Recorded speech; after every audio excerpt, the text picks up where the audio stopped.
بسم اللہ الرحمن الرحیم۔ السلام علیکم۔ واقعہ کربلا۔ حضرت معاویہ رضی اللہ عنہ کے عہد سیاست میں دین کو بالا رکھنے کے بجائے سیاسی اغراض کے لیے شریعت کی حدیں توڑ ڈالنے کی جو ابتدا ہوئی تھی، ان کے اپنے نامزد کردہ جانشین یزید کے عہد میں وہ بدترین نتائج تک پہنچ گئی۔ اس کے زمانے میں 3 ایسے واقعات ہوئے جنہوں نے پوری دنیا اسلام کو لرزہ برہنہ کر دیا۔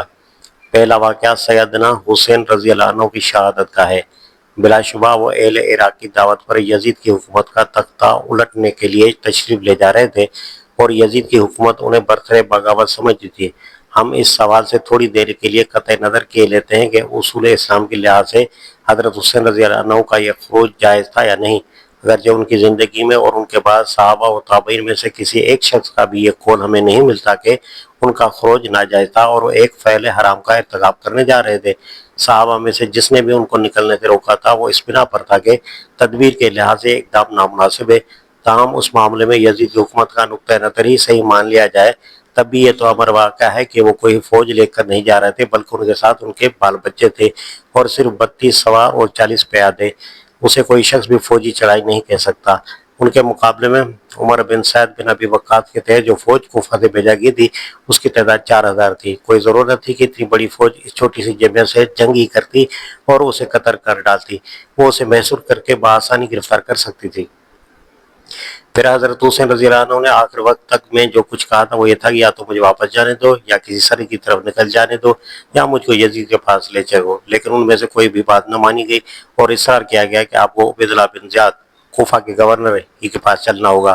حضرت حسین رضی اللہ عنہ اپنے آپ کو ابن زیاد کے حوالے کرنے کے لیے تیار نہ تھے، کیونکہ مسلم بن عقیل کے ساتھ جو کچھ وہ کر چکا تھا انہیں معلوم تھا۔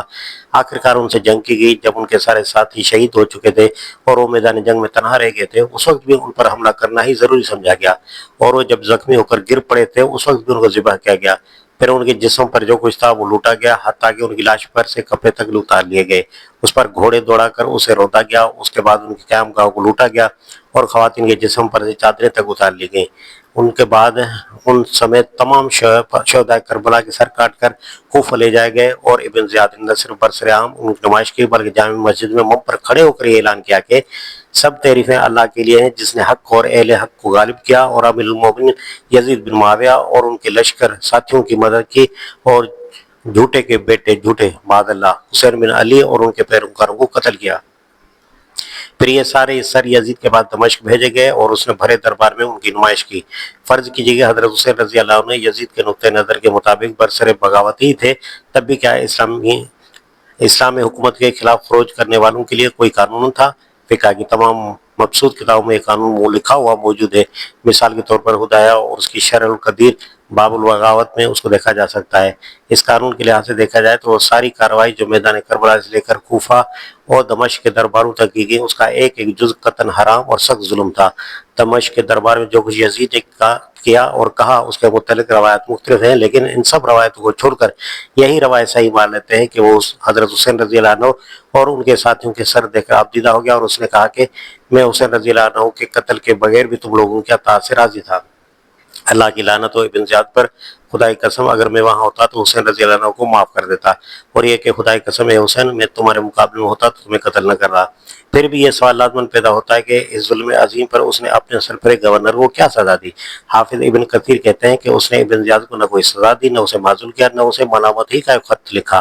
اسلام تو خیر بدرجہ بلند چیز ہے۔ یزید میں اگر انسانی شرافت کی بھی کوئی رمق ہوتی تو وہ سوچتا کہ فتح مکہ کے بعد رسول اللہ صلی اللہ علیہ وسلم نے اس کے پورے خاندان پر کا احسان کیا تھا اور اس کی حکومت نے ان کے نواسے کے ساتھ کیا سلوک کیا۔